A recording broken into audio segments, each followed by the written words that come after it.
अस्सलाम वालेकुम viewers, welcome back to my channel SK stitching corner. दुआ और उम्मीद यही कि आप सब खैरियत से होंगे। आज की वीडियो में मैं आपके साथ बच्चियों के लिए बहुत ही कम्फी सा ड्रेस डिज़ाइन शेयर करने जा रही हूँ, जो कि समर सीज़न के हिसाब से बहुत अच्छा है। और जैसे अब ईद जो है वो काफ़ी गर्मी में आ रही है, तो आप ईद पे भी अगर इस स्टाइल में बच्चियों के लिए ड्रेस रेडी करते हैं तो ये बहुत ही खूबसूरत और कम्फर्टेबल लुक देगा। अच्छा जी, ये ली है मैंने इसके साथ लेस, और फैब्रिक मैंने लिया है 3 मीटर, और जो साइज़ है वो मैं बनाने जा रही हूँ 7 to 8 ईयर के लिए। हमने बैगी स्टाइल में शर्ट की कटिंग करनी है। उसके लिए मैंने ये जो फैब्रिक लिया है उसे मैंने इस तरह से 4 फोल्ड में तय लगा लिया हुआ। ये हमारी क्लोज साइड है और ये जी ओपन साइड है। इस कॉर्नर से हमारी नेक की कटिंग होगी। नेक की मार्किंग से पहले मैं आपको इसकी जो लेंथ है और विड्थ बता देती हूँ। मैंने इसकी लेंथ जो ली है वो 25 इंच ली है। 24 इंच हमारी रेडी होगी, और इसके जो विड्थ है वो ऑलमोस्ट 19 इंच के करीब है। अच्छा जी, सबसे पहले हम मार्क लगाते हैं नेक का। नेक का मार्क लगाने के बाद हमने इसका जो शोल्डर का मार्क है ना वो लगाना है। वो मैं लगा रही हूँ 6 इंच पे।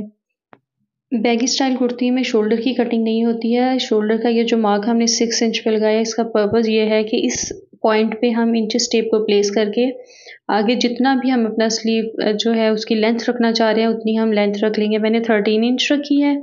आप अब अपनी चॉइस के हिसाब से, अगर आप फुल स्लीव्स की लेंथ तक चाह रहे हैं, 3/4 चाह रहे हैं या हाफ चाह रहे हैं, आप उसी मुनासबत से यहाँ पे फैब्रिक रखेंगे। अच्छा जी, यहाँ पे आपने 1.5 इंच पे एक मार्क लगाना है। ये वाला कपड़ा जो है हमारा कटिंग में निकल जाएगा। अब इस ये जो हमने पॉइंट 1.5 इंच पे लगाया है इसे, और जो हमने नेक लाइन के साथ मार्क लगाया था, इन दोनों पॉइंट्स को हम ज्वाइन कर देंगे।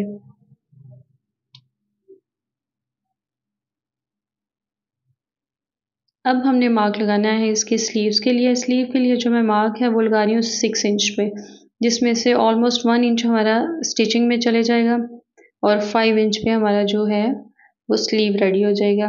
अच्छा जी, इसके बाद मेन पॉइंट आ जाता है कि यहाँ से हम गुलाई किस पॉइंट से देंगे। उसके लिए आपने क्या करना है कि जो आपका वेस्ट पॉइंट होता है ना, आपने उस पर निशान लगा लेना है। मैं इसकी रेशो सेम शोल्डर वाली ले रही हूँ। मेरा शोल्डर जो है 6 था, उसका डबल 12 होगा, तो मैंने तकरीबन 12 इंच पे ये मार्क लगाया है। अब यहाँ से मैं जो वेस्ट है उस हिसाब से, जितनी भी वेस्ट है उसमें एक्स्ट्रा 2 इंच या 1.5 इंच आप ऐड कर सकते हैं। मैं इसमें 2 इंच जो है ना वो एक्स्ट्रा ऐड कर रही हूँ। और ये देखिए, जो मैंने स्लीव के लिए मार्क लगाया था, यहाँ पे ऐसे मैं फ्री हैंड से हल्की हल्की सी गुलाई दे दूंगी, तो हमारी ये जो है स्लीव की शेप और ये जो हमारी शोल्डर की शेप है ना वो इस तरह से आ जाएगी। अब यहाँ से मैंने 1 इंच बढ़ा के, जितनी मेरा वेस्ट वाली मार्क था उससे 1 इंच बढ़ा के यहाँ पे मार्क लगाना है, और इधर से स्ट्रेट इसको ड्रॉ करके पहले वाले पॉइंट के साथ इस तरह से ज्वाइन कर लेना है।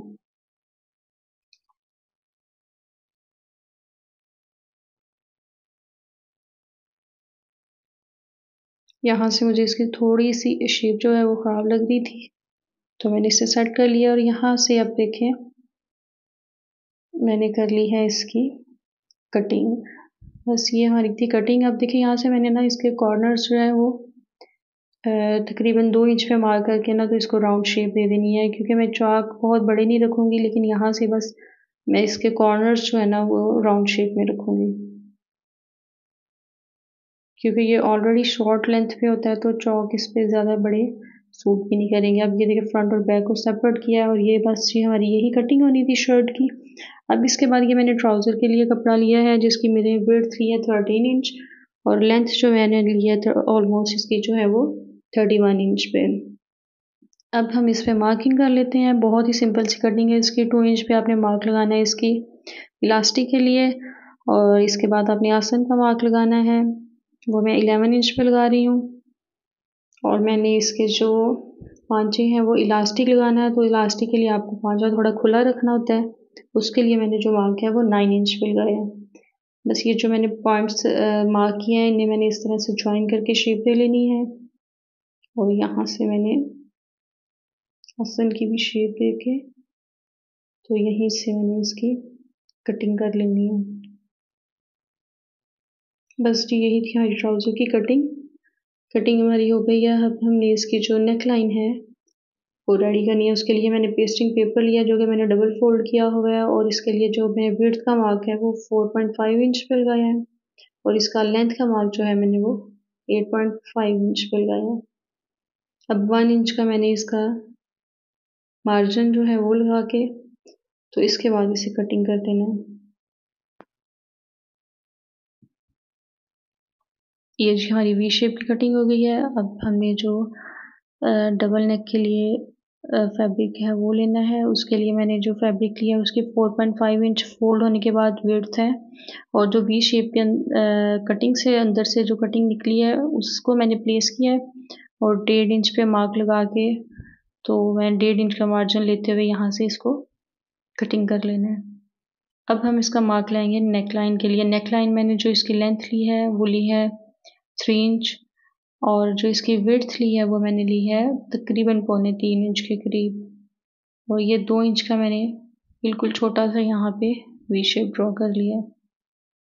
ये अब जो है हमने कर लेनी है इसकी कटिंग। अच्छा जी, यहाँ से भी हमने कटिंग कर लेनी है, और आप इस यहाँ से कटिंग उसी हिसाब से करेंगे जितना कि आप वो साइड पे जो वी शेप सी बनती है, जितनी आप बड़ी या छोटी करना चाहते हैं उसी हिसाब से आप उसकी कटिंग करेंगे। अब इस वी शेप को मैंने फैब्रिक पे पेस्ट कर लिया है और इस तरह से देखिए इसका सेंटर पॉइंट बना लिया है। अब हमने इसके ऊपर ये लेस जो है ना वो पेस्ट करनी है। इसकी राइट साइड जो है वो हम इस ऊपर वाली साइड पे रखेंगे, और ये देखिए मैंने ग्लू के साथ पेस्ट कर लिया ताकि मुझे स्टिच करना आसान हो।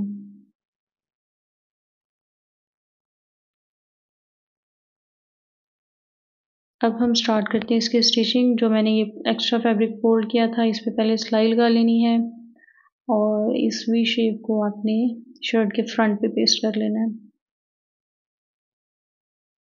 ये पहले सेंटर में हम सिलाई लगाएंगे ताकि हमारी जो नेक लाइन है ना वो एक्यूरेट बने।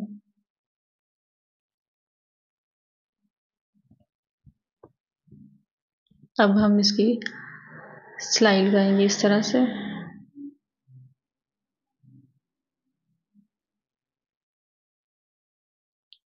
एक्स्ट्रा फैब्रिक की हम कटिंग कर लेंगे और इस पे छोटे छोटे से कट्स लगा लेंगे, और इसको हम रॉन्ग साइड की तरफ पलट लेंगे और एक दफ़ा प्रेस कर लेंगे।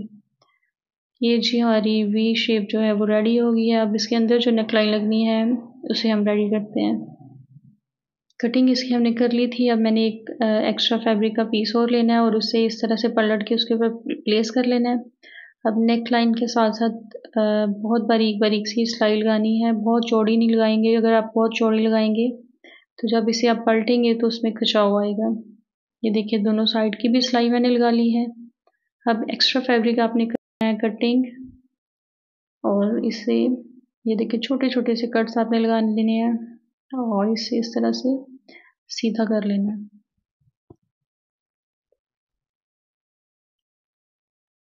इसके बाद आपने एक दफ़ा इसे प्रेस कर लेना है ताकि गला जो है ना अपनी जगह पे अच्छे से बैठ जाए। ये देखिए जी, अब आपने इस पे करनी है लेस की डिटेलिंग, वो आपने इस तरह से लगा लेनी है इस पे।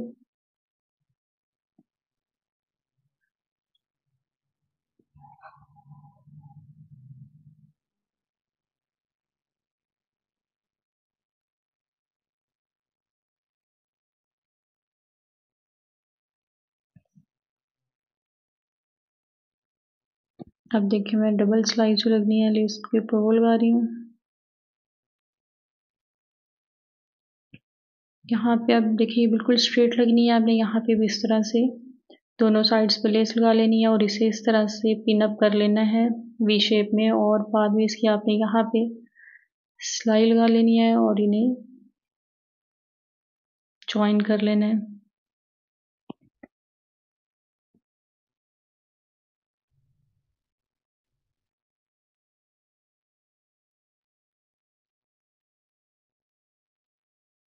ये देखिए जी नेक लाइन हमारी रेडी हो गई है। अब हमने इसकी बाकी की स्टिचिंग करनी है। हम पहले बैक साइड को ज्वाइन करेंगे इसके साथ।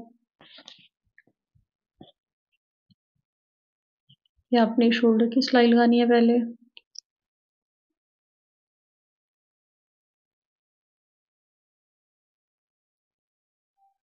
ये इसी तरह से मैंने दूसरी साइड से भी शोल्डर की सिलाई लगा लेनी है।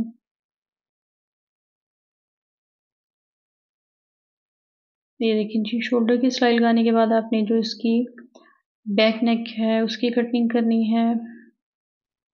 और इस तरह जैसे आप रूटीन में बैक नेक रेडी करते हैं उसी तरह से आपने बैक नेक रेडी कर लेनी है। वो मैं स्किप कर रही हूँ क्योंकि वीडियो बहुत लंबी हो जाएगी, इसलिए अब मैंने यहाँ पे जो कफ ऐड करने हैं ना, मैं उसका मेथड आपको बता देती हूँ। 10 इंच का मैंने रेडी करना है। 11 इंच मैंने फैब्रिक की लेंथ ली है। इस पे मैंने पेस्टिंग पेपर लगा लिया है जिसकी लेंथ जो है वो 10 इंच है और विड्थ जो है वो 1 इंच है। ये मैंने लूप स्टडी किए हैं और दोनों कफ्स पे मैंने एक एक जो लूप है वो लगा लेना है।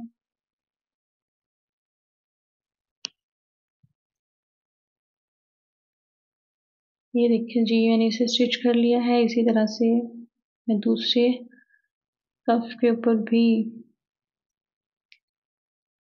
लूप जो है पहले स्टिच कर लूँगी और इसके बाद हम इसके जो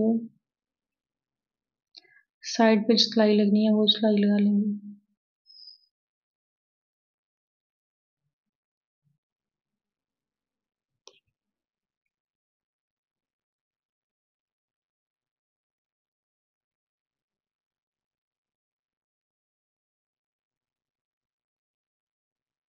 ये देखिए जी, कफ हमारी जो है वो स्टिच हो गई है। अब हमने इसे पलट लेना है और इसे एक दफ़ा प्रेस कर लेना है।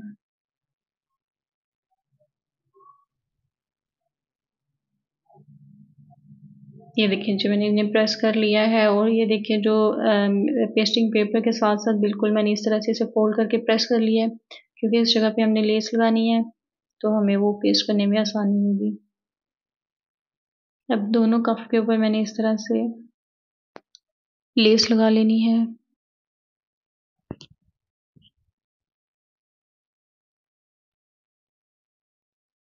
ये देखिए जी, मेरे दोनों कप रेडी हो गए हैं। इस तरह से आपने कफ का सेंटर पॉइंट बनाना है और वहाँ पे मार्क लगा लेना है। अब हम इन्हें जॉइन करेंगे शर्ट के साथ। इस तरह से आपने इसके स्लीव को ओपन करना है और इसके यहाँ पे सेंटर में आपने इस तरह से प्लेस करके तो गुम सिलाई के साथ आपने ये जो कफ है ना ये अटैच करना है। ये देखिए जी, इस तरह से।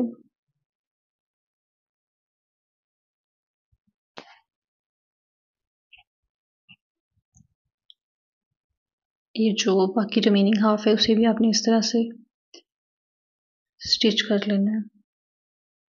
ये कफ हमारा अटैच हो गया। अब हमने इसे इस तरह से ओपन करना है और यहाँ पे हमने इसकी जो फिनिशिंग के लिए सिलाई है वो लगा देनी है।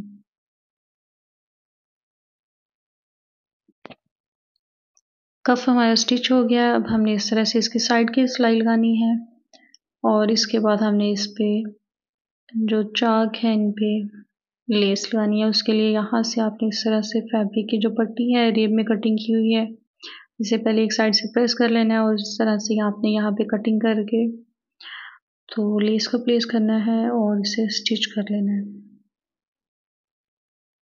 अच्छा, राउंड में जब भी आप लेस लगाए ना तो आपने ये करना है कि लेस के ऊपर छोटे छोटे से कट्स लगा लेने हैं सिर्फ गुलाई वाली जगह पे। और आपने लेस को और शर्ट के जो फैब्रिक है उससे नॉर्मल रखना है, उसमें बिल्कुल भी खिंचाव नहीं लाना। और गुलाई पे आके जो रेब में कटिंग की हुई पट्टी है ना इसे आपने थोड़ा सा इस तरह से खींच के लगाना है। तो जब बाद में आप इस पट्टी को फोल्ड करेंगे तो ये आपके बहुत अच्छे से टर्न हो जाएगी। ये देखिए यहाँ पे गुलाई पे आके मैं इसे थोड़ा सा सिर्फ ये जो रेप कटिंग की हुई पट्टी है ना इसे खींच के लगा रही हूँ। बाकी जो जहाँ पे स्ट्रेट लगनी है वहाँ पे आपने बिल्कुल नॉर्मली लगाना है। और नेक्स्ट ये देखिए जी, दूसरी साइड पे जब गोल घेराना है तो वहाँ पे भी आपने इस तरह से लेस के ऊपर जो छोटे छोटे से कट्स लगाने हैं और पट्टी को थोड़ा सा खींच के लगाना है। यहाँ से भी आपने इसी तरह से इसे अच्छे से फिनिशिंग के साथ लगानी है लेस को।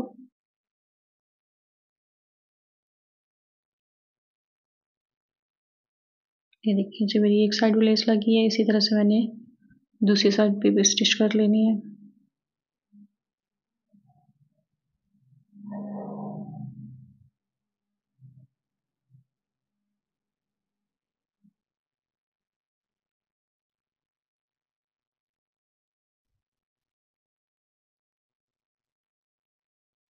ये देखिए जी हमारी लेस लगी है। आपने इस पट्टी को इस तरह से फोल्ड करके और अब प्रेस करना है। ये देखिए मैंने प्रेस किया, देखिए कितने इजीली पट्टी जो है ना गुलाई पे भी बैठ गई है। हमारी जो शर्ट है इसकी सिलाई हो गई है कंप्लीट। अब जो ट्राउज़र है उसमें जो भी पॉइंट्स हैं वो मैं आपको बताती हूँ। ट्राउज़र बहुत सिंपल है, आपने आसन की सिलाई लगानी है, ऊपर इलास्टिक लगा लेना है। जो पांचे पे इलास्टिक लगाना है वो आपने किस तरह से लगाना है उसका मेथड मैं आपको बता देती हूँ। बाकी ये जो ट्राउज़र की सिलाई है ना वो इतनी सिंपल है कि उसे दिखाने की भी इतनी ज़रूरत नहीं है। ये देखिए जिस तरह आपने इलास्टिक लेनी है और इसे आपने इस तरह से स्टिच कर लेना है। मैंने इलास्टिक मेजर नहीं किया, जस्ट सिंपली मैंने इलास्टिक ले लिया और इसे फुल खींच के इस तरह से मैं लगा रही हूँ। जितना भी मेरा इलास्टिक जो है ना इतने फैब्रिक पे लग जाएगा तो उसी से मेरा पांचा जो है ना वो रेडी हो जाएगा। इस तरह से इलास्टिक लगाने से ये है कि आपका जो फैब्रिक है ना वो इक्वली स्प्रेड होता है पूरे जो पांचे के ऊपर। ये देखिए अब आपने इसे रोंग साइड की तरफ पलटा है और फिर से आपने इसे इस तरह से खींचते जाना है और इसके ऊपर सिलाई लगा देनी है। ये देखिए जी हमारा जो पांचा है वो रेडी हो गया है। अब यहाँ पे मैंने इसकी लगानी है सिलाई और इसके बाद मैं आपको ड्रेस की कंप्लीट लुक जो है वो दिखाती हूँ। ये देखिए जी हमारा ड्रेस जो है वो रेडी हो गया है। नेक लाइन देखिए कितनी खूबसूरत लग रही है। होपफुली आज की वीडियो आपको पसंद आई होगी। चैनल को सब्सक्राइब कीजिएगा, वीडियो को लाइक कीजिएगा, शेयर कीजिएगा और कमेंट करके ज़रूर बताइएगा कि आज के ड्रेस डिज़ाइन आपको कैसा लगा।